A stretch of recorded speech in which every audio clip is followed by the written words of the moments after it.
بسم اللہ الرحمن الرحیم۔ السلام علیکم۔ حلیمہ سعدیہ کی گود میں نبی پاک صلی اللہ علیہ وسلم کا آنا۔ اس زمانے میں ایک عرب کا دستور یہ تھا، جب ان کے ہاں کوئی بچہ پیدا ہوتا تو وہ دیہات سے آنے والی دائیوں کے حوالے کر دیتے تاکہ دیہات میں بچے کی نشوونما بہتر ہو اور خالص عربی زبان سیکھ سکے۔ دائیوں کا قافلہ مکہ میں داخل ہوا۔ انہوں نے ان گھروں کی تلاش شروع کی جن میں بچے پیدا ہوئے۔ اس طرح بہت سی دائیاں جناب عبد المطلب کے گھر بھی آئیں۔ نبی کریم صلی اللہ علیہ وسلم کو دیکھا، لیکن جب انہیں معلوم ہوا کہ یہ بچہ تو یتیم پیدا ہوا ہے تو اس خیال سے چھوڑ کر آگے بڑھ گئی کہ یتیم بچے کے گھرانے سے انہیں کیا ملے گا۔ اس طرح دائیاں آتی رہیں اور جاتی رہیں۔ کسی نے آپ کو دودھ پلانا منظور نہ کیا، اور کرتی بھی کیسے؟ یہ صدایا تو حضرت حلیمہ کے حصے میں آنا تھی۔ جب حلیمہ مکہ پہنچی تو انہیں معلوم ہوا سب عورتوں کو کوئی نہ کوئی بچہ مل گیا ہے اور اب صرف وہ بغیر بچے کے رہ گئی ہیں، اور اب کوئی بچہ باقی نہیں بچا۔ ہاں، ایک یتیم بچہ ضرور باقی ہے جسے دوسری عورتیں چھوڑ گئی ہیں۔ حلیمہ سعدیہ نے اپنے شوہر عبداللہ بن حارث سے کہا، خدا کی قسم مجھے یہ بات بہت ناگوار گزر رہی ہے کہ میں بچے کے بغیر جاؤں۔ دوسری سب عورتیں بچہ لے کر گئی ہیں اور یہ مجھے طانے دیں گی، اس لیے کیوں نہ ہم اسی یتیم بچے کو لے لیں۔ عبداللہ بن حارث بولے، کوئی حرج نہیں، ہو سکتا ہے اللہ اسی بچے کے ذریعے ہمیں خیر و برکت عطا فرمائے۔ چنانچہ حضرت حلیمہ سعدیہ عبد المطلب کے گھر گئیں۔ جناب عبد المطلب اور حضرت آمنہ انہیں خوش آمدید کہا، پھر انہیں آمنہ بچے کے پاس لے آئی۔ آپ اس وقت ایک اونی چادر میں لپٹے ہوئے تھے اور چادر سفید رنگ کی تھی۔ آپ کے نیچے ایک سبز رنگ کا ریشمی کپڑا تھا۔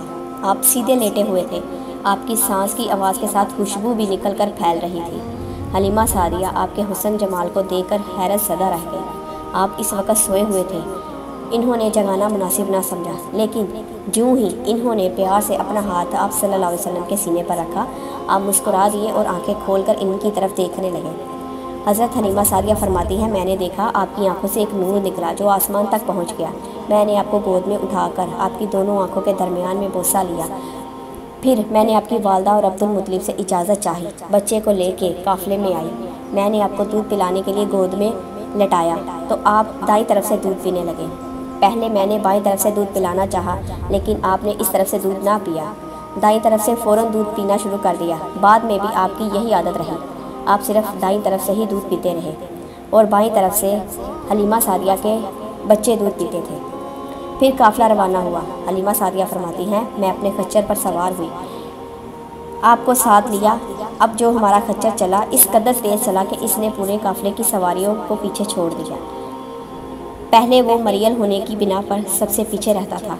میری خواتین ساتھی حیرانگی سے مخاطب ہوئیں، اے حلیمہ، یہ آج کیا ہو رہا ہے؟ تمہارا خچر اس قدر تیز کیسے چل رہا ہے؟ کیا یہ وہی خچر ہے جس پر تم آئی تھی اور جس کے لیے ایک ایک قدم اٹھانا مشکل تھا؟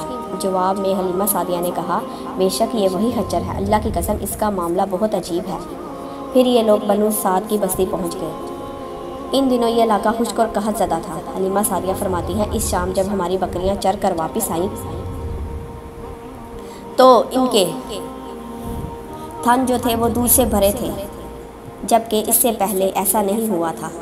ان میں سے دودھ بہت کم اور بہت مشکل سے نکلتا تھا۔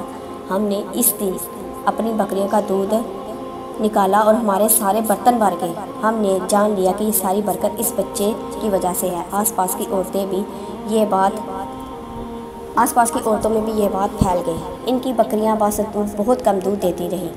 عرض ہمارے گھر میں ہر طرف ہر چیز میں برکت نظر آنے لگی۔ دوسرے لوگ تعجب میں رہے۔ اس طرح 2 ماہ گزر گئے۔ 2 ماہ میں آپ نے چلنے پھرنے لگے۔ ماشاءاللہ، آپ 8 ماہ کے ہوئے تو باتیں کرنے لگے اور آپ کی باتیں سمجھ میں آتی تھی۔ 9 ماہ کی عمر میں تو آپ بہت صاف گفتگو کرنے لگے۔ ماشاءاللہ، اس دوران آپ کی بہت سی برکات دیکھنے میں آئیں۔ حلیمہ سعدیہ فرماتی ہیں، جب میں آپ کو اپنے گھر لے کر آئی تو بنو سعد کا کوئی گھرانہ ایسا نہ تھا جس سے خوشبو نہیں آتی ہو۔ اس طرح سب لوگ آپ سے محبت کرنے لگے۔ جب ہم نے آپ کا دودھ چھڑوایا تو آپ کی زبان مبارک سے یہ الفاظ نکلے، اللہ تعالیٰ بہت بڑا ہے، اللہ تعالیٰ کے لیے بے حد تعریف ہے، اس کے لیے صبح شام پاکی ہے۔ اور جب آپ صلی اللہ علیہ وسلم 2 سال کے ہو گئے تو ہم آپ کو لے کر آپ کی والدہ کے پاس آئے۔ اس عمر کو پہنچنے کے بعد بچوں کو ماں باپ کے حوالے کر دیا جاتا ہے۔ ادھر ہم آپ کی برکات دیکھ چکے تھے اور ہماری آرزو تھی کہ ابھی آپ کچھ اور مدت ہمارے پاس رہیں۔ چنانچہ ہم نے اس بارے میں آپ کی والدہ سے بات کی اور ان سے یوں کہا